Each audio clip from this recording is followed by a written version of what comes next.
اللهم صل على سيدنا ومولانا محمد وعلى آل سيدنا ومولانا محمد وبارك وسلم. اللهم صل على سيدنا ومولانا محمد وعلى آل سيدنا ومولانا محمد وبارك وسلم.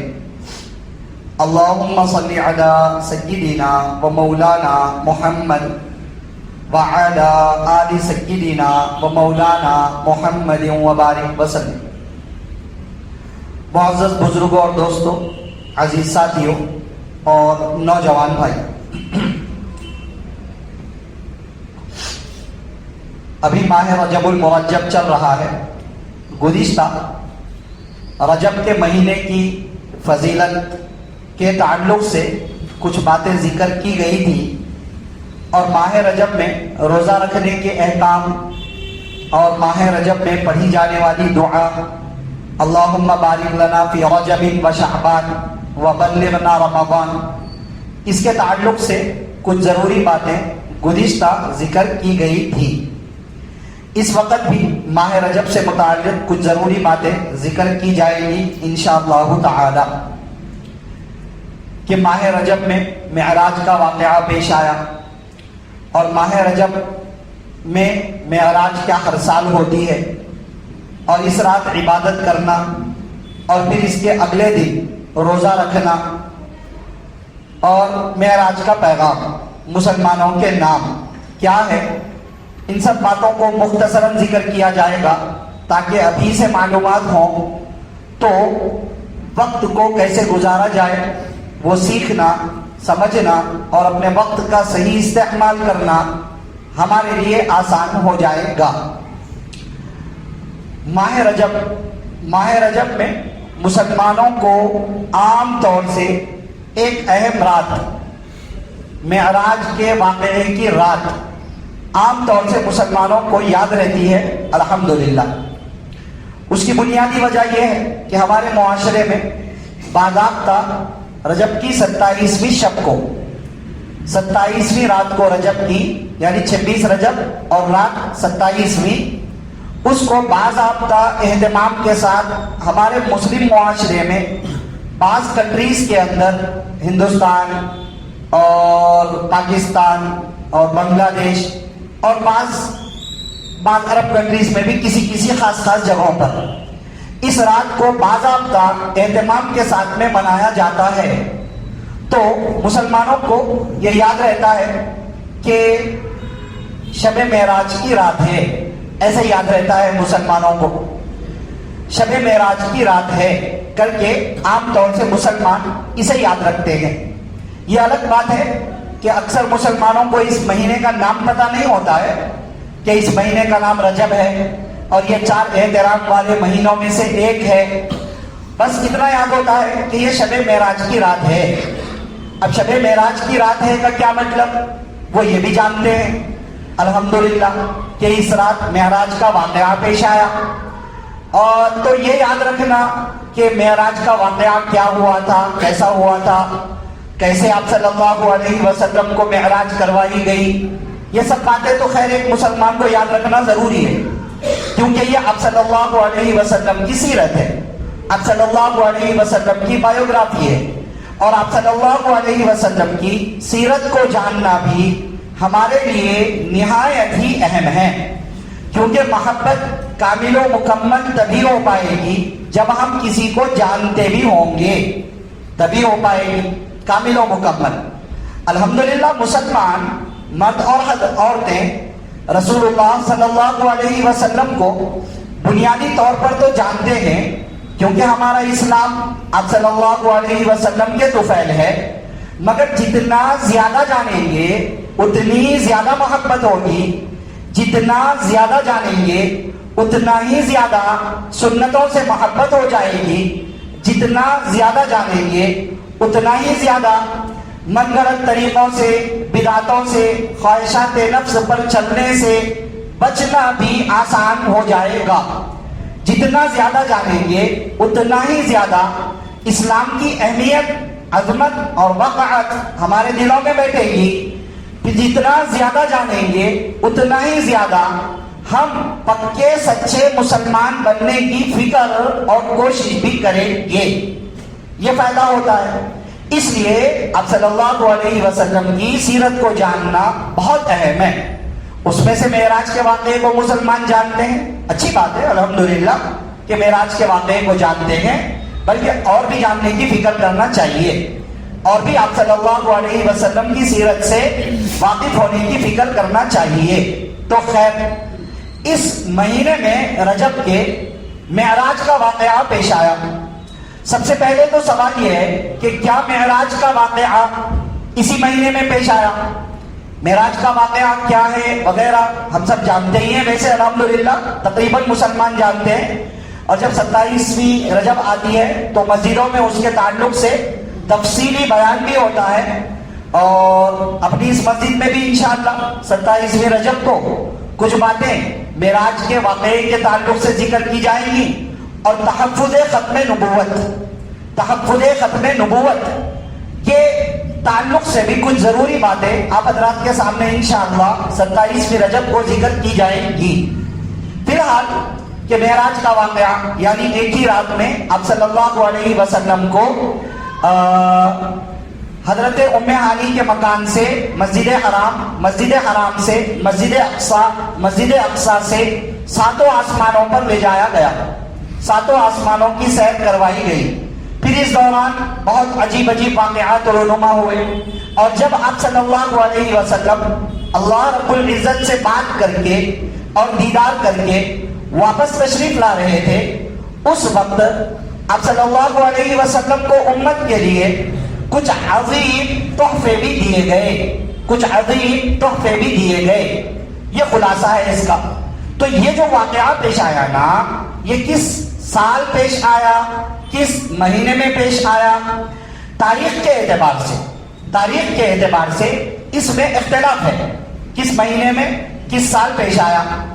بعض حضرات نے کہا کہ آپ صلی اللہ علیہ وسلم کو نبوت ملنے کے 12ویں سال میں پیش آیا.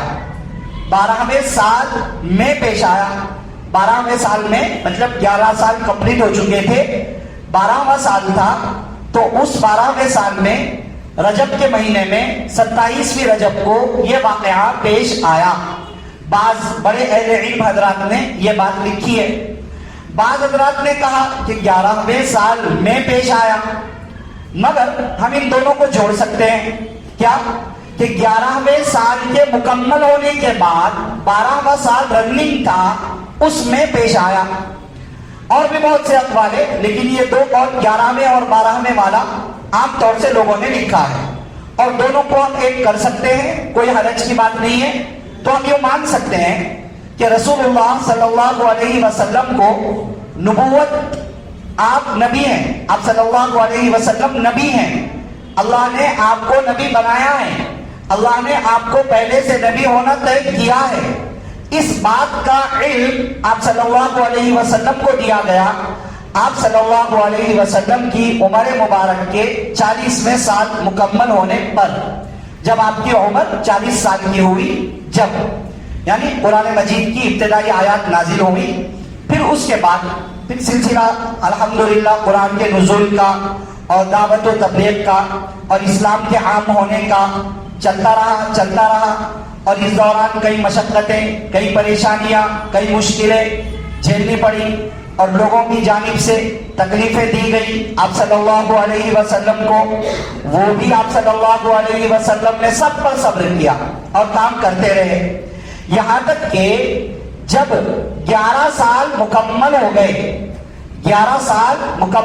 گئے, 12واں سال رننگ میں تھا, اس وقت آپ صلی اللہ علیہ وسلم کو معراج کروائی گئی. میں ہر سال بہت وضاحت کے ساتھ میں اس کا کنیکشن بتلاتا ہوں کہ پہلے کیا حالات تھے, بعد میں کیا حالات ہوئے, یہ واقعہ پیش آیا, کنیکشن. انشاءاللہ اس مرتبہ بھی 27ویں رجب کو تفصیلی بیان میں کچھ ضروری باتیں اس میں سے آپ حضرات کے سامنے ذکر کی جائیں گی, اور سب سے اہم بات تحفظ ختم نبوت کے تعلق سے کچھ ضروری باتیں ذکر کی جائیں گی انشاءاللہ تعالی. تو یہ واقعہ نبوت کے 11ویں سال میں یا 11 سال کمپلیٹ ہونے کے بعد 12ویں سال رننگ میں یہ واقعہ پیش آیا. ٹھیک ہے, اس کو ہم یقین رکھ سکتے ہیں کیونکہ اکثر حضرات نے یہ بات لکھی ہے. اور دوسری چیز, کس مہینے میں پیش آیا معراج کا واقعہ, اس کے تعلق سے کس مہینے میں پیش آیا 2-3 اقوال ملتے ہیں, مگر اکثر حضرات نے رجب کا مہینہ ہی لکھا ہے اور تاریخ 27 رجب لکھی ہے. اور جب کسی چیز کا یقینی علم ہمیں سند کے ساتھ میں نہ مل سکے, تاریخ کے حوالے کے ساتھ میں یقینی علم, یقینی مطلب 100% ہمیں یقین ہو کہ یہی ہے, ایسا یقینی علم نہ مل سکے تو اکثر روایات کیا کہہ دی ہیں اس کو دیکھ لیا جاتا ہے, یا بڑے بڑے اہل علم نے اس بارے میں کیا مانا ہے اس کو دیکھ لیا جاتا ہے. تو اکثر روایات اور بڑے بڑے اہل علم کی رائے اس بارے میں 27 رجب کی ملتی ہے. اس لیے ساری امت میں یہ بات مشہور ہے کہ یہ واقعہ 27 رجب کو پیش آیا. ٹھیک ہے, اب یہاں تک بات کنفرم ہو گئی ہے ایک راجح قول کے اعتبار سے کہ جب رسول اللہ صلی اللہ علیہ وسلم کی عمر مبارک 51 سال ہو چکی تھی, یعنی نبوت ملنے کے 11 سال کے بعد 27 رجب کو واقعہ معراج پیش آیا. بات سمجھ میں آ گئی؟ ایک چیز یہ ذہن میں رکھ لیجئے. دوسری چیز, واقعہ معراج در حقیقت ہے کیا؟ واقعہ معراج در حقیقت ہے کیا؟ یہ واقعہ در حقیقت ایک معجزہ ہے. یہ واقعہ در حقیقت ایک معجزہ ہے کہ ایک ہی رات میں, اس ٹائم پر جبکہ ٹیکنالوجی کا کوئی تصور بھی نہیں تھا, اس ٹائم پر ایک ہی رات میں اللہ رب العزت نے نبی صلی اللہ علیہ وسلم کو مسجد حرام سے مسجد اقصیٰ سے 7 آسمانوں کی سیر کروائی. 7 آسمانوں کی سیر. ٹیکنالوجی کا دور بھی نہیں تھا کہ لوگ آسانی سے یقین کر لیتے. آج ٹیکنالوجی کا دور آ چکا ہے, بٹ ٹیکنالوجی اتنی بھی آگے نہیں گئی ہے کہ لوگ آسانی سے اس واقعے کو مان لیں. یہی وجہ ہے کہ بہت سے دہریے, زنادقہ, ایتھیسٹ آج پائے جاتے ہیں جو اسلام کے اہم اور بیسک باتوں کا انکار کر دیا کرتے ہیں, محض اس وجہ سے کہ ان کی عقلوں کے اندر یہ بات نہیں آتی ہے. محض اس وجہ سے, حالانکہ ان کی عقل محدود اور اللہ رب العزت کی قدرت لامحدود. لامحدود کو کوئی محدود اپنے اندر سما ہی نہیں سکتا ہے. پھر عقل وہ کہ جس میں آلریڈی انسان کے اعتبار سے ڈیفرنٹ ہوتا ہے. کسی کی عقل فہم زیادہ, کسی کی عقل فہم کم. پھر جنس کے اعتبار سے بھی فرق ہوتا ہے, عورتوں اور مردوں کے اندر بھی فرق ہوتا ہے, اور مردوں میں فرق ہوتا ہے, بچوں جوانوں میں فرق ہوتا ہے, جوانوں اور بوڑھوں میں فرق ہوتا ہے. نا تجربے کار کی عقل, تجربے کار کی عقل, اس کے اعتبار سے فرق ہوتا ہے. اللہ کو ماننے والے کی عقل اور نہ ماننے والے کی عقل, اس کے اعتبار سے فرق ہوتا ہے. تو آج بھی بہت سارے عقل اور خواہش نفس پر چلنے والے لوگ, آج بھی بہت سارے عقل اور خواہش نفس پر چلنے والے لوگ ایسے محروم القسمت ہیں کہ وہ ان باتوں کا انکار کر دیا کرتے ہیں. مگر پھر بھی ٹیکنالوجی کے دور میں اس کو سمجھنا تھوڑا آسان ہو چکا ہے. ٹیکنالوجی کے اس دور میں کہاں سوچا ہوگا اس وقت میں کہ کوئی دوسری کنٹری میں رہ کر کے ایک دوسری کنٹری والے سے کانٹیکٹ کر پائے گا. کہاں کسی نے سوچا ہوگا, مگر آج ہو رہا ہے. آنن فانن اسی ٹائم پر لائیو کالنگ ہو رہی ہے, اسی ٹائم پر. حالانکہ وہ کہاں ہے اور ہم کہاں ہیں, اور کون سا کنیکشن ہے بیچ میں, وہاں سے یہاں تک کون سا وے جڑا ہوا ہے. فزیکلی کچھ بھی نہیں ہے, مگر ہو رہا ہے. تھوڑا بڑا ہوا بس, ہری کی میرے کو گلے پہ تھوڑا زور پڑ رہا. تو کوئی ایسی چیز ہے نہیں کہ ظاہری طور پر کوئی چیز وہاں سے یہاں تک کنیکشن میں ہو اور ہم مانیں کہ بھئی یہ فزیکلی جو ہے نا وہاں سے یہاں پر بات ہو رہی ہے. لیکن نہیں سب, آج ٹیکنالوجی نے ان چیزوں کو مان لیا. جو پہلے کبھی نہیں مانا کرتے تھے ان سب چیزوں کو, آج ہم نے اس کا یقین کر لیا. اور آپ ٹیکنالوجی پہ آپ اپنے اعتبار سے غور کریں. ابھی میں اس پہ غور کروانے بیٹھ جاؤں گا تو اصل ٹاپک ختم ہو جائے گی. بس سمجھنے کے لیے اتنا کافی ہے کہ جو بات کبھی کبھی کسی ٹائم کا آپ تھوڑا پیچھے چلے جائیے 70 سال پہلے، جبھی بھی جو نہیں مان سکتا تھا مگر آج وہ ہو چکا ہے، دنیا نے آسان کر دیا. اب سائنس دعویٰ کر رہا ہے کہ ہم نے کیا اس لیے پاسبل ہوا. جو چیز عقلوں میں نہیں آتی ہے ہم نے کر دیا تو اسے مان لو. واہ، اللہ کی ایک عاجز مخلوق جو اللہ رب العزت کے دیے ہوئے قدرت کے اور اختیار کے بغیر کچھ کر نہیں سکتی ہے، انہوں نے کوئی چیز کر دی، ایجاد کر دی، تو اس کو مان لینا چاہیے لوگوں کو. اور وہ ذات جو خالق عالم ہے، جس نے پورے عالم کو بنایا، اس نے ایک رات میں اگر معراج کا واقعہ کروا دیا تو وہ ہم قبول نہیں کریں گے. ایسے بہت سارے ایتھیسٹ، زندیق، بدبخت، بدقسمت پائے جاتے ہیں، آج بھی پائے جاتے ہیں. اللہ رحم فرمائے، وہ تو اللہ کے ہی منکر ہیں، اللہ کے وجود کے ہی منکر ہیں، ایسے بھی لوگ ہیں. تو خیر، معراج کا واقعہ پیش آیا اور یہ واقعہ در حقیقت معجزہ ہے رسول اللہ صلی اللہ علیہ وسلم کے لیے. معجزہ نا کہتے ہی اس بات کو ہیں جو عقلی اعتبار سے سمجھ میں نہ آئے مگر اللہ کی قدرت سے ہو جائے. جو چیز نارملی ہوتی نہیں ہے مگر وہ اچانک سے ہو جائے اور نبیوں کے ہاتھ پر ہو اور نبیوں کے سچے ہونے کو ظاہر کرنے کی مقصد سے ہو تو اسی کو معجزہ کہا جاتا ہے. بات سمجھ رہے؟ اچانک سے کوئی بات جو عام طور سے ہو نہیں سکتی، عقل کہتی ہے کہ نہیں ہو سکتی ہے، مگر وہ چیز ہو گئی. بظاہر ہمیں اسباب نظر نہیں آ رہے اس کے اندر مگر وہ چیز ہو گئی.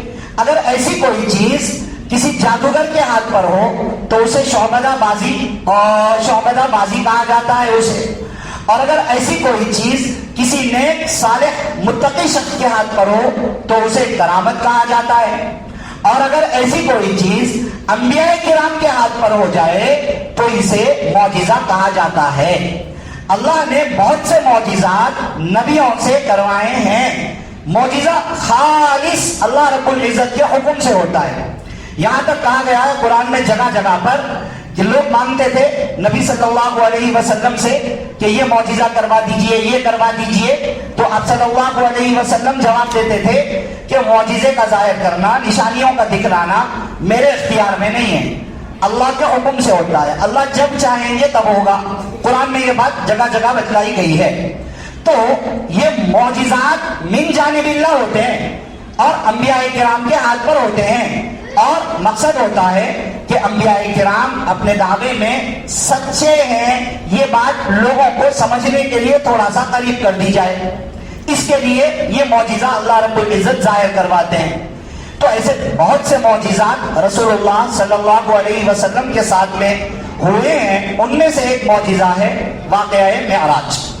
تو واقعہ معراج در حقیقت ایک معجزہ ہے کہ رسول اللہ صلی اللہ علیہ وسلم کو ایک ہی رات میں یہ سب سیر کروا دی گئی ہے. یہ سب سیر، بات سمجھ لینا، ٹیکنالوجی کتنی بھی آگے بڑھ جائے آسمانوں تک نہیں پہنچ سکتی ہے. سمجھ رہے؟ نہیں پہنچ سکتی ہے ٹیکنالوجی. اللہ رب العزت نے آسمانوں تک پہنچنے کی طاقت بندوں کو، انسانوں کو نہیں دی ہے. وہ جنات کو اللہ رب العزت نے دی ہے، جنات کے علاوہ کسی کو نہیں ہے. اور اب تو جنات بھی، شیاطین بھی آسمانوں تک پہنچ کر باتیں چرانے کی کوشش کرتے ہیں تو انہیں کوكب ستارے میں سے ایک ٹکڑا نکل کر شہاب ثاقب کے طور پر دے مارتا ہے، جس کے بعد وہ وہاں سے بھاگے ادھر ادھر پلٹ جاتے ہیں. یہ رسول اللہ صلی اللہ علیہ وسلم کے دنیا میں پیدا ہونے کے بعد سے ہی یہ سلسلہ شروع ہو گیا. ستارے ٹوٹتے پہلے بھی تھے مگر مقصد کوئی اور ہوتا تھا. ستاروں کے ٹوٹنے کا ایک مقصد یہ بھی ہوا کہ اس سے شیاطین کو مارا جاتا ہے. باقی انسان کے اندر ابھی اتنی ٹیکنالوجی نہیں آئی کہ وہ آسمان تک پہنچ جائے. آسمان کی حقیقت کیا ہے ہمیں کچھ نظر ہی نہیں آتا ہے، بس ایک نیلا سا رنگ نظر آتا ہے. آسمان کی حقیقی چھت کیسی ہے، اس کا رنگ کیسا ہے، یہ بھی نہیں بتلایا گیا ہے. اب صلی اللہ علیہ وسلم چاہتے تو یہ چیز بتلا دیتے، کیونکہ آپ صلی اللہ علیہ وسلم تشریف لے گئے ہیں، ساتوں آسمانوں کی سیر کیے ہیں. فرشتے آپ صلی اللہ علیہ وسلم کے پاس مستقل آیا جایا کرتے تھے، تو فرشتے تو آسمانوں سے آیا جایا کرتے تھے. مگر یہ وہ باتیں نہیں ہے جس میں امت کو لگنا چاہیے جو ان کی آخرت کے لیے زیادہ ضروری باتیں ہیں، آپ صلی اللہ علیہ وسلم نے وہ باتیں امت کے سامنے رکھی۔ بات سمجھ میں آ رہی ہے؟ تو خیر، یہ ایک معجزہ ہے کہ ایک ہی رات میں اللہ رب العزت نے حضرت ام ہانی کے مکان سے مسجد حرام، مسجد حرام سے مسجد اقصیٰ، مسجد اقصیٰ سے ساتوں آسمانوں کی سیر رسول اللہ صلی اللہ علیہ وسلم کو کروائی۔ وہاں بہت سی باتیں بتلائی عالم مثال کے اندر۔ پھر اللہ رب العزت نے رسول اللہ صلی اللہ علیہ وسلم سے بات فرمائی، اپنا دیدار کروایا۔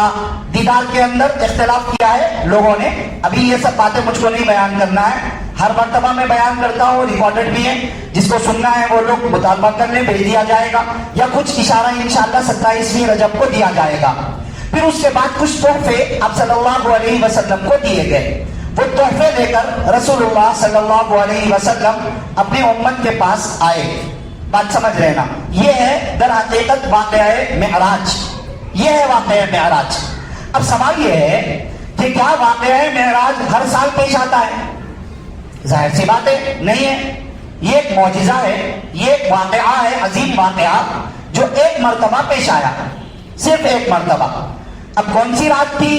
بہت ابھی میں نے اقوال گنا کر بتلایا کہ راجح قول یہ ہے کہ رجب کی 27ویں رات تھی۔ تو ٹھیک ہے، رجب کی 27ویں رات کو یہ واقعہ پیش آیا، مگر کیا یہ واقعہ ہر رات پیش آتا ہے؟ ہاں، ہر سال 27ویں رجب کو پیش آتا ہے؟ نہیں پیش آتا ہے۔ خود آپ صلی اللہ علیہ وسلم اس کے بعد کئی سال دنیا میں ہمارے آنکھوں کے سامنے جلوہ افروز رہے، ہمارے آنکھوں کے سامنے مطلب ہم انسان صحابہ کرام رضی اللہ عنہم کے سامنے جلوہ افروز رہے، مگر اس کے بعد کوئی واقعہ نہیں 27ویں رجب کو معراج کا۔ ایک عظیم واقعہ ہے، ایک عظیم واقعہ ہے، ایسا عظیم واقعہ ہے کہ اس واقعے کا انکار کرنا کفر ہے۔ اس واقعے کا انکار کرنا کفر ہے، بالکل کفر۔ کیوں؟ کیونکہ قرآن کی آیات میں بہت صراحت کے ساتھ میں آیا ہے، سبحان الذی اسری بعبدہ لیلا من المسجد الحرام الی المسجد الاقصی الذی بارکنا حولہ، کہ پاک ہے وہ ذات جو اپنے بندے کو ایک ہی رات میں مسجد حرام سے مسجد اقصی تک لے گئی۔ وہ مسجد اقصی کہ جس کے آس پاس اس بستی میں ہم نے برکت رکھ رکھی ہے، اور کیوں کروائی؟ لنریہ من آیاتنا، تاکہ حضور کو، حضرت محمد صلی اللہ علیہ وسلم کو اپنی نشانیاں دکھلائیں۔ انہ هو السمیع البصیر، بے شک اللہ سننے والا اور دیکھنے والا ہے۔ اللہ رب العزت نے بہت صراحت سے فرمایا ہے اسے، اور پھر کچھ آیتیں اس واقعے سے متعلق سورہ نجم کے اندر بھی ملتی ہیں۔ تو اس واقعے کا انکار قرآن کا انکار ہے، اور قرآن کا انکار کرنے والا سیدھا ایمان سے خارج ہو جائے گا، اور جو آلریڈی ایمان سے خارج تھا اس نے اپنے آپ کو اور تباہ کر لیا۔ کیونکہ ایک بات یاد رکھیں، آدمی اگر ایک گناہ کرتا ہے نا، تو وہ بھی ایک مسلمان ہے، ایک گناہ کر رہا ہے تو غلط ہے، وہ گناہ نہیں کرنا چاہیے، لیکن اللہ رب العزت توبہ کا خیال دل میں ڈال دیں گے اور وہ توبہ کر لے گا، معافی مانگ لے گا۔ لیکن ہم جانتے بوجھتے ایک اور گناہ کریں گے، ایک اور گناہ کریں گے، ایک اور گناہ کریں گے، ہم جانتے بوجھتے گناہوں پر بڑھتے چلے جائیں گے، آگے بڑھتے چلے جائیں گے، تو توبہ کا دروازہ اتنا دور ہوتا چلا جائے گا۔ سمجھ رہے؟ بندے کو پھر خیال بھی نہیں پیدا ہوگا کہ مجھے توبہ کرنا چاہیے، کیونکہ وہ جانتے پوچھتے گناہ کرتا جا رہا ہے۔ عقل بھی کہہ رہی ہے غلط ہے، شریعت بھی کہہ رہی ہے غلط ہے، مگر پھر بھی گناہ پر گناہ کرتا چلا جا رہا ہے۔ بلکہ اللہ محفوظ فرمائے، اندیشہ اس بات کا ہے کہ گناہ کرتے گناہوں کی نحوست کے سبب میں اللہ نے جو ایمان جیسی دولت دی تھی وہ بھی رخصت ہو جائے اور کفر پر مر جائے۔ ہوتا ہے تو بندہ بہت دور چلا جاتا ہے۔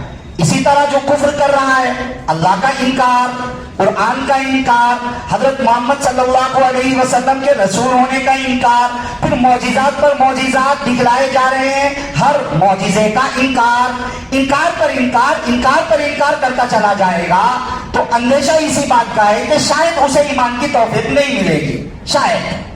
اب وہ تو اللہ رب العزت کا حکم ہے، اللہ رب العزت کب کس کو ہدایت دینا چاہیں ہمیں نہیں پتا، وہ اللہ کے علم میں ہے ساری باتیں، مگر اندیشہ اس بات کا ہے۔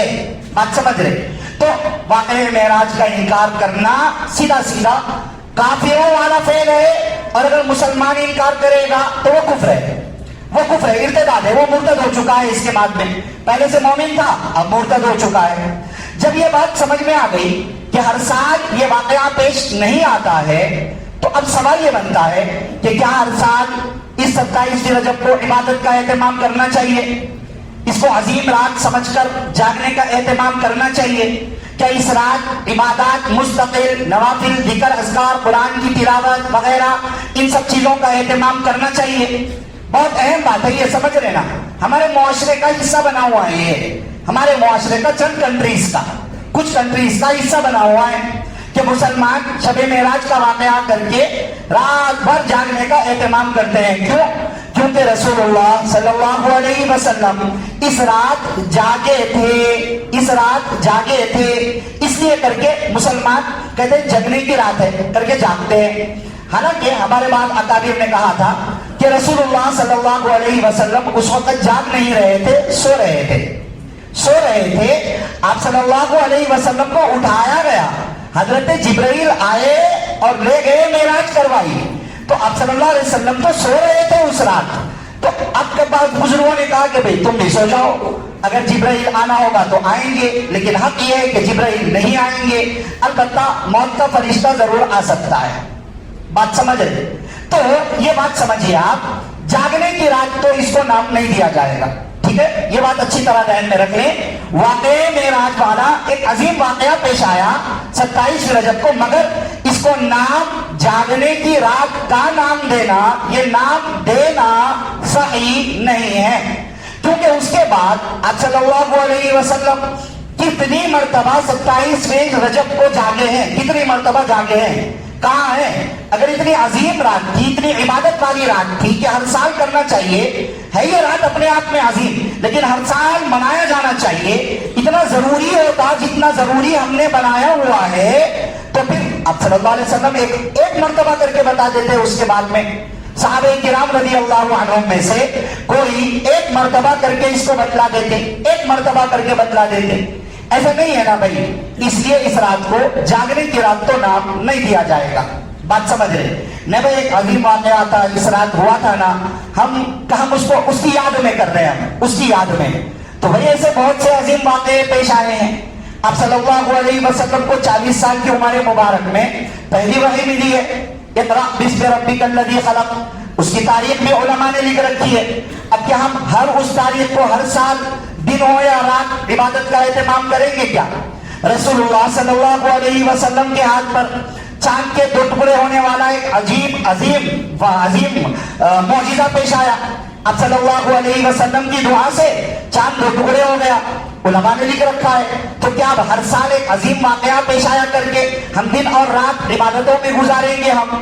بات سمجھ رہے؟ اس کے علاوہ اور بھی بہت سے واقعات، مثال کے طور پر ہجرت کا واقعہ، جب آپ صلی اللہ علیہ وسلم غار ثور سے نکلے، وہ ایک عظیم رات تھی، پھر وہاں سے مدینہ منورہ پہنچے، وہ ایک عظیم دن تھا اور وہ رات عظیم رات تھی صحابہ کرام رضی اللہ عنہم کے لیے۔ پھر فتح غزوہ بدر، فتح مکہ، یہ سب بھی ہوا۔ اس کے ساتھ میں سب سے عظیم بات اور کہ آخری آیت قرآن مجید کی نازل ہوئی، سب سے آخری آیت، مطلب پورا قرآن مکمل ہمیں مل گیا، اس کی بھی تاریخ علماء نے لکھ رکھی ہے۔ تو اب ہر ایک عظیم ہے کر کے ہم اپنی عقلوں سے منائیں گے کیا؟ اپنی عقلوں سے کریں گے کیا؟ نہیں نا بھائی، یہ غلط ہے۔ واقع معراج کا انکار کرنا کفر ہے، لیکن اس رات کو عبادت کی رات بنا لیں گے اگر ہم، تو اس کے لیے ثابت ہونا ضروری ہے۔ بات سمجھ رہے؟ ایک بات یہ ہے کہ ہم کر لے رہے عبادت، ہم ایسی عبادت کر لے رہے، ٹھیک ہے، نو پرابلم بھائی، کر لے عبادت، ہر رات عبادت کرنا چاہیے، ہر رات عبادت کرنا چاہیے۔ اللہ نے راتوں کی عبادت کرنے کی فضائل سے قرآن مجید کی کئی آیتوں کو ذکر کر رکھا ہے۔ اللہ رب العزت نے بہت سی آیات، بلکہ ان کو عباد الرحمن کہا ہے، رحمان کے بندے کر کے تفصیل سے رحمان کے بندوں کے اللہ نے 19ویں پارے میں اوصاف ذکر فرمائے ہیں، بہت تفصیل کے ساتھ۔ اس میں سے ایک بس راتوں میں عبادت کرنا بھی ذکر کیا ہے، ہر رات عبادت کریں، تہجد کے بے شمار فضائل ہیں، ہم عبادت کریں، عشاء کی نماز فرض ہے، فجر کی نماز فرض ہے، یہ بھی عبادت میں آئے گا، اس کا اہتمام کر لیں۔ جس نے عشاء باجماعت پڑھ لی مرد حضرات میں، اور جس نے فجر کی نماز باجماعت پڑھ لی، اس نے رات بھر عبادت کی، اس کا ثواب موجود ہے، کر لے بھائی، کسی نے منع نہیں کیا۔ اسی میں انکلوڈنگ 27ویں رجب ہے، ہم اس میں بھی عبادت کر رہے ہیں، ٹھیک ہے، کریں، اجر بالکل ملے گا، ہر رات ثواب ہے، اس رات بھی ثواب ملے گا، مگر یہ سوچ کر کرنا کہ آج کی رات میں کرنا ایک الگ ثواب رکھتا ہے، آج کی رات میں کرنا عبادت سنت کا درجہ رکھتا ہے، آج کی رات میں عبادت کرنا مستحب کا درجہ رکھتا ہے، آج کی رات میں عبادت کرنے پر فضیلت حاصل ہوگی، یہ انٹینشن اگر ہم رکھیں گے، انٹینشن کیا، یہ عقیدہ اگر ہم رکھیں گے تو یہ پھر رونگ ہو جائے گا۔ بات سمجھ میں آ رہی ہے؟ یہی حکم اگلے دن روزے کا بھی ہے۔ لوگ 27ویں رجب میں اگلے دن روزہ رکھتے ہیں، 27ویں رجب کی 27 تاریخ کو دن بھر روزہ رکھتے ہیں، اور اس کو نام دیتے ہیں ہزاری روزہ، مطلب اس دن روزہ رکھیں گے تو 1000 روزوں کا ثواب ملے گا کر کے رکھتے ہیں لوگ۔ اچھا، ایسا نہیں کہ یہ چیزیں کہیں نہیں ملتی ہے، کچھ روایتوں میں مل جاتی ہے، مگر وہ روایتوں کی حیثیت کیا ہے وہ دیکھنا پڑے گا نا بھائی، علماء سے پوچھنا پڑے گا نا۔ کسی نے خود بھی شیئر کر دیا اور ہم نے اس کو مان لیا۔ اس رات عبادت کے تعلق سے الگ سے کوئی معتبر روایت اور حدیث موجود نہیں ہے۔ ایک آپ اصول یاد رکھیے، عبادت سمجھ کر کوئی کام کرنے کے لیے، عبادت سمجھ کر کوئی کام کرنے کے لیے، ضروری سمجھ کر کوئی کام کرنے کے لیے قرآن سے ثابت ہونا ضروری ہے، معتبر احادیث سے، معتبر احادیث کی تفسیر ہوگی، معتبر احادیث سے ثابت ہونا ضروری ہے، یا اجماع امت ہونا ضروری ہے۔ قرآن میں ذکر نہیں ہے، حدیث میں ذکر نہیں ہے، صحابہ سے ہمیں نہیں ملا، مگر امت کے تمام اہل علم نے اس پر اتفاق کر لیا، تو بھی ایک بات ثابت ہو سکتی ہے، کیونکہ اجماع یہ بھی قرآن اسلام شریعت کے دلائل میں سے ایک اہم دلیل ہے، ثابت ہونا ضروری ہے۔ اگر ان چیزوں سے کوئی بات ثابت نہ ہو تو ہم اس کو عبادت سمجھ کر، فضیلت سمجھ کر، ضروری سمجھ کر نہیں کر سکتے ہیں۔ بات سمجھ رہے؟ نہیں کر سکتے ہیں۔ اور اگر کسی چیز سے منع کر دیا گیا ہو تو وہ تو کرنا ہی نہیں ہے۔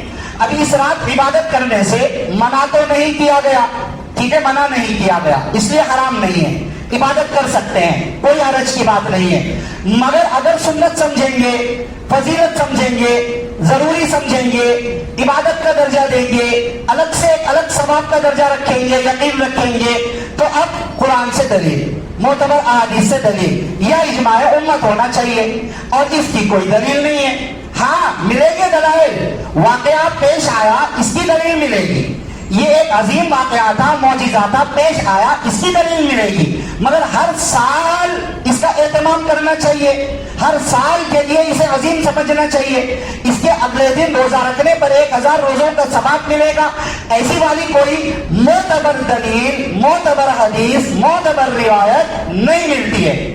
پھر ساری امت کے اہل علم نے اس پر اتفاق بھی نہیں کیا۔ اب آپ اتنا سننے کے بعد اگر آپ کو کسی دوست نے کچھ بھیج دیا تو آپ مجھے بھیج دو گے، بولو گے کہ دیکھو آپ نے کہا تھا نہیں ہے، مگر انہوں بول رہے ہے۔ معزز دوستو بزرگو، اجماع میں نے کہا ہے، اجماع یا تو قرآن کی آیتیں ہوں یا معتبر حدیثیں ہوں۔ معتبر حدیثوں کا مطلب عبادت، سنت، فضیلت سمجھنے کے لیے حدیثوں کا متواتر، حدیثوں کا مشہور درجے کی ہونا ضروری ہے۔ اب یہ متواتر، مشہور ابھی آپ لوگوں کے سر کے اوپر سے چلا جائے گا، کیونکہ یہ کچھ گرامرز ہیں، کچھ رولز ہیں یہ احادیث کے بھی۔ تو اگر کوئی منگھڑت روایت ہو، موضوع یا کوئی ضعیف روایت ہو، تو اس سے اتنا اعلیٰ لیول ثابت نہیں ہو سکتا ہے، سنت وغیرہ کا درجہ ثابت نہیں ہو سکتا ہے۔ عمل کرنا نہیں کرنا وہ اس پر ڈیپینڈ کرے گا کہ منع کیا گیا کیا، منع نہیں کیا گیا، آپ عمل کر سکتے ہیں، مگر آپ سنت کا درجہ بھی نہیں دے سکتے ہیں۔ مگر آپ ضروری بھی اسے نہیں بنا سکتے ہیں، مگر آپ اسے اہل سنتی والجماعت کی پہچان، اہل حق کی پہچان نہیں بنا سکتے ہیں۔ اجماع ہونا ضروری ہے۔ انہوں نے لکھا، انہوں نے لکھا، ایک آدھ کے لکھنے سے فرق نہیں پڑتا ہے۔ اجماع امت ہونا، جو بات قرآن و سنت میں موجود نہیں ہے اس کے ضروری ہونے کے لیے، عبادت ہونے کے لیے اجماع امت کا ہونا ضروری ہے۔ اگر نہیں ہے تو پھر یہ درجہ تو نہیں دیا جا سکتا ہے۔ بات سمجھ میں آ گئی؟ تو اب اگر کوئی 27 رجب کو روزہ رکھنا چاہتے ہیں، رکھ لیں بھائی، رجب کے مہینے میں روزے رکھیں گے ثواب ملے گا، 4 احترام والے مہینوں میں سے انشاءاللہ بہت ثواب ملے گا۔ مگر 1000 روزوں کی فضیلت یقین کرنا اور اس کو سنت الگ سے رجب کی 27 تاریخ کی سنت کا نام دے کر رکھنا اور اس کی ترغیب دینا، یہ رونگ ہو جائے گا۔ بات سمجھ رہے؟ رکھنا ہے رکھ لو، کوئی حرج کی بات نہیں ہے۔ ہر رات عبادت کر لو، اس رات بھی عبادت کر لو، کوئی حرج کی بات نہیں، مگر ضروری کا درجہ، سنت کا درجہ یہ نہیں دیا جا سکتا ہے، یہ سمجھنا بہت زیادہ ضروری ہے۔ میں نے گزشتہ بہت تفصیل سے سمجھائی ہے یہ بحث کہ صحیح ضعیف کا کیا درجہ ہوتا ہے، میں نے گزشتہ سمجھایا ہے۔ تمام ساتھی جو اس پہ اور تفصیل جاننا چاہتے ہیں وہ گزشتہ کا بیان ریکارڈڈ ہے، وہ حاصل کر لیں، ٹھیک ہے؟ تو یہ 2-4 باتیں ہوئی، اس کو آپ ذہن میں رکھ لیں۔ اب ایک بات کہ اس رات میں جو ہمیں پیغام دیا گیا وہ ہے نمازوں کا اہتمام کرے بھائی، 5 نمازوں کا تحفہ دیا گیا۔ پھر اور سورہ بقرہ کی آخری آیات آپ صلی اللہ علیہ وسلم کو دی گئی تحفے میں، اور پھر ایک فضیلت یہ بتلائی گئی کہ جو مسلمان بھی، جو شخص بھی شرک نہیں کرتا ہوگا، شرک نہ کرنے کی حالت میں یعنی ایمان کی حالت میں مرے گا تو اس کے لیے جنت پکی، ایک دم گارنٹیڈ جنت اس کے لیے ہے۔ تو اب ہمیں اس کی فکر کرنا چاہیے، کیونکہ یہ جو واقعہ پیش آیا نا، کیوں پیش آیا بھائی؟ خالی بول لینے کے لیے، خالی ذکر کر لینے کے لیے پیش تھوڑی آیا۔ پورا قرآن کیوں ہے؟ اللہ نے کہا وَلَقَدْ يَسَّرْنَا الْقُرْآنَ لِلذِّكْرِ فَهَلْ مِن مُدَّكِرٍ، ہم نے نازل کیا ہے قرآن سمجھنے کے لیے۔ ہے کوئی سمجھنے والا؟ ہے کوئی قرآن کو یاد کرنے والا؟ ہے کوئی نصیحت لینے والا؟ اللہ رب العزت فرما رہے ہیں نصیحت لو، نصیحت لو، حکم دے رہے ہیں اللہ کوشچن کے انداز میں، یاد کرو، حکم دے رہے ہیں اللہ رب العزت۔ تو اس کا مقصد ہم سمجھے، مقصد کیا ہے؟ معراج کا پیغام ہم مسلمانوں کے نام یہی ہے کہ ہم صرف ایک رات میں جاگنے والے نہیں، پورا سال 5 وقت کی نمازیں پڑھنے والے مسلمان بنے۔ وہ مسلمان جو اس رات میں معراج کے واقعے کو بڑے زور و شور سے بیان کرتا اور سنتا ہے اور اس کے اوپر فخر کرتا ہے کہ اس رات 5 نمازیں ملی، مگر اگلے دن فجر سے ہی غائب، فجر سے ہی غائب، نماز کا اہتمام نہیں۔ وہ مسلمان جو بڑے فخر سے، بڑے زور و شور سے یہ کہتا ہے، ماں واقعے معراج کو بیان کرتا ہے اور کہتا ہے کہ اس رات تحفے میں سورہ بقرہ کی آخری آیات ملی، مگر اللہ رحم فرمائے آخری آیات تو ہم صرف مرنے کے بعد پڑھتے ہیں، صرف مرنے کے بعد۔ ٹھیک ہے وہ پڑھنا ثابت ہے، الگ بات ہے، لیکن ہم مسلمان اسی وقت میں، اور ہم بھی کہاں پڑھتے ہیں؟ کوئی منصب پڑھ دیتے ہیں بس بات ختم۔ ہمیں تو سورہ فاتحہ بھی پڑھنا نہیں آ رہا ہے، قرآن کی تلاوت ہم نہیں کرتے، نمازوں کا اہتمام ہم نہیں کرتے، اور فضائل والے جو معتبر اعمال قرآن و حدیث میں بتلائے گئے اس کے اوپر عمل ہم نہیں کرتے ہیں۔ تو پھر کس بات کے ہم مسلمان اور کس بات کے عاشق رسول صلی اللہ علیہ وسلم، پھر کس بات پر ہم واقعہ معراج پر فخر کرتے ہیں؟ تو بھائیوں ہمیں اس کی طرف توجہ دینی چاہیے کہ نمازوں کا اہتمام کریں، قرآن کی تلاوت کا اہتمام کریں۔ سورہ بقرہ کی آیت تو سیکھے ہی، لیکن پورے قرآن کی آیت تلاوت کرنے کا اہتمام کریں اور اللہ تعالیٰ سے مانگتے رہیں۔ جو تیسری چیز تھی شرک، ہم تو اللہ کا کرم ہے مسلمان ہیں نا، ہم مسلمان ہیں، اللہ کا کرم ہے، اور امید یہی ہے کہ اللہ تعالیٰ ہمیں ایمان کی دولت دیں گے، دعا بھی یہی ہے، آخر سانس تک دیں گے۔ یہ شرک والا کیا ہے پھر مسئلہ؟ مانگتے رہے اللہ رب العزت سے کہ اے اللہ مجھے شرک پر موت آنے سے بچا لیے، کیونکہ کب کون کس وقت پلٹ جائے گا نہیں پتا۔ کوئی یہ بولے کہ میں شرک کر ہی نہیں سکتا، یہ بات غلط ہے۔ حدیث میں ہے آپ صلی اللہ علیہ وسلم نے فرمایا کہ ایک بندہ زندگی بھر مومن گزارتا ہے، مومنانہ حالت میں گزارتا ہے، لیکن مرتے وقت مشرک مر جاتا ہے، اور ایک شخص زندگی بھر مشرکانہ حالت میں گزارتا ہے لیکن موت سے پہلے ایمان قبول کر کے مومن بھی مر جاتا ہے۔ بات سمجھ رہے؟ نئے حدیث میں ہے نا، میں میری امت پر شرک کا خوف نہیں کرتا، میں صرف مال و دولت اور دنیا میں حرص کا خوف کرتا ہوں۔ ایک مسلمان شرک کر ہی نہیں سکتا ہے بھائی، وہ حدیث بھی صحیح ہے۔ اس حدیث کا مطلب یہ ہے کہ ایک مسلمان رہتے ہوئے شرک نہیں کر سکتا ہے، اسلام اور شرک ایٹ ایک ٹائم ایک ساتھ دل میں جمع نہیں ہو سکتے ہیں.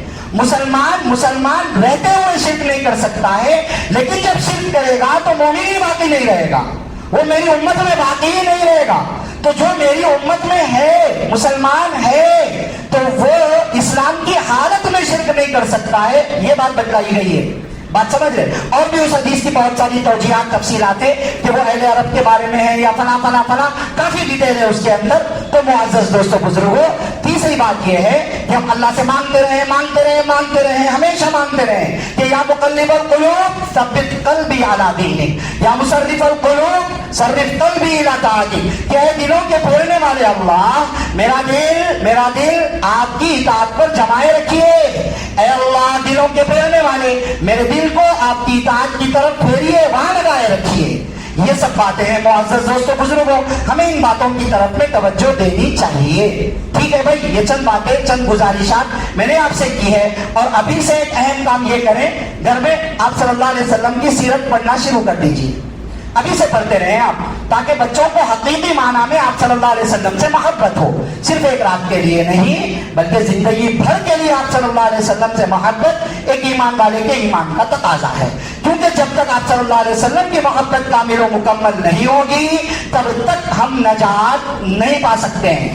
سمجھ رہے نا بھائی؟ ایمان والے کما حق وہ نہیں بن سکتے ہیں. تو ان باتوں کی طرف توجہ دیں گے انشاءاللہ. دعا فرمائے اللہ تعالیٰ مجھے، آپ کو، سب کو، سارے دوست احباب کو کہنے سننے سے زیادہ عمل کی باتوں پر عمل کرنے، بچنے کی باتوں سے بچنے اور عقیدے کی باتوں پر عقیدہ رکھنے کی توفیق نصیب فرمائے. آمین. وآخر دعوانا ان الحمد للہ رب العالمین.